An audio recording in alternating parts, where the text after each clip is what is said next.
Okay. Many, many years ago, when I was in high school, my friend Annie Malonis and I snuck off to go downtown because we wanted to see Frank Sinatra. We lived in South Oakland, and that part of the neighborhood was where so many Greek people lived.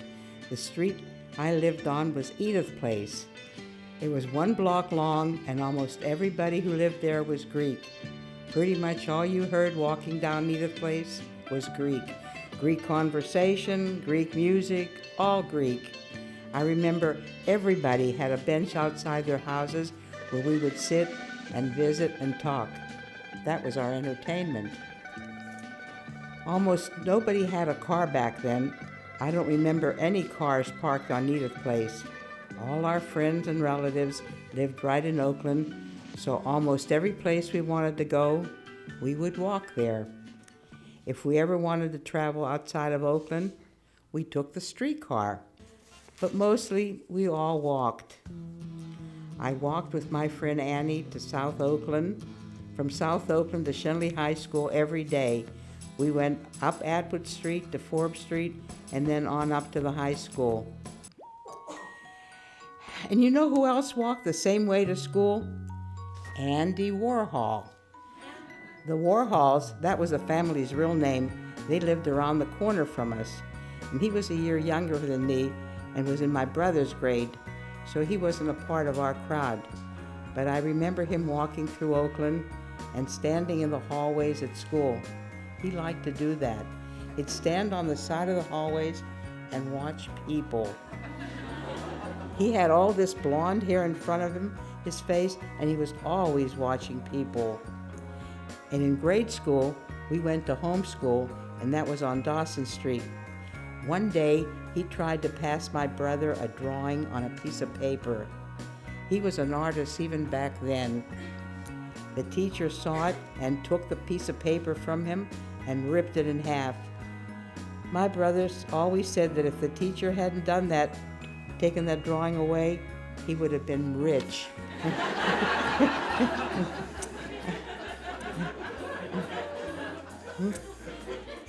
Anyway, to get back to the story, Frank Sinatra was going to be performing at the Penn Theater downtown. That theater's the Heinz Hall now. It was a movie theater, but it also had a stage, and they would bring all these performers, and like Mickey Rooney, Judy Garland, all the big stars. Now, if you were a young girl in the war years, you thought Frank Sinatra was the greatest thing in the world. All the girls would go to hear him sing, and we would just squeal and carry on. People thought he was loud, but we didn't think so. Young girls always do that for musicians they like, I guess. The Beatles, Elvis Presley, and what's that young singer's name today? Justin Bieber? They all probably think it's something new, but believe me, that kind of thing's been going on for a long time. For us, it was Frank Sinatra. I remember my mother couldn't understand what we saw in him. She would say, maybe if he was handsome, but he isn't. Look at him. If you would breathe on him, you could knock him over. But we didn't care. We thought he was wonderful. Now, to go from Oakland to town, you had to take 2 streetcars. The local car, we called it the Toonerville Trolley. It would go on Atwood Street to get to Fifth Avenue. Then from Fifth Avenue, you would take another streetcar going into town.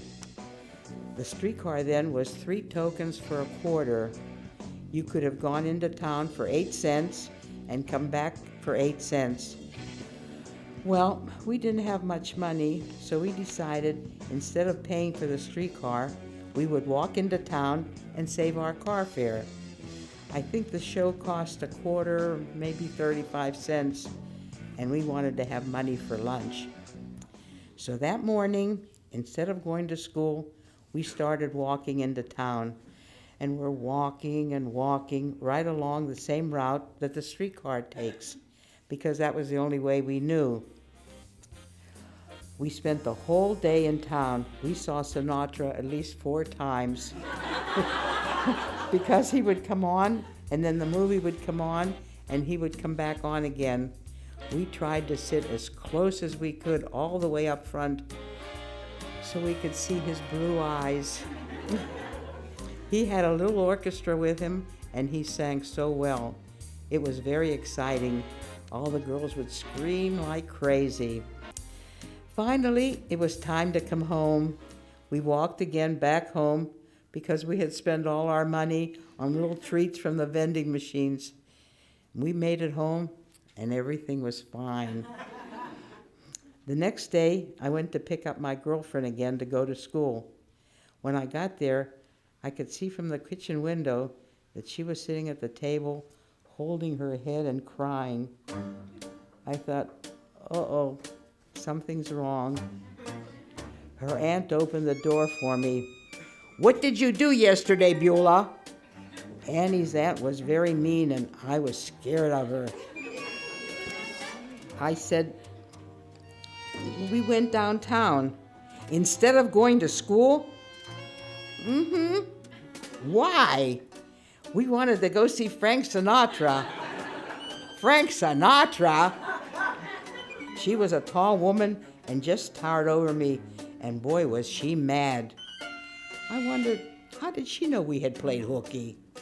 She said, "Uncle Mark caught you. He was on the streetcar going to work and saw you walking into town. Did you think you were going to get away with it?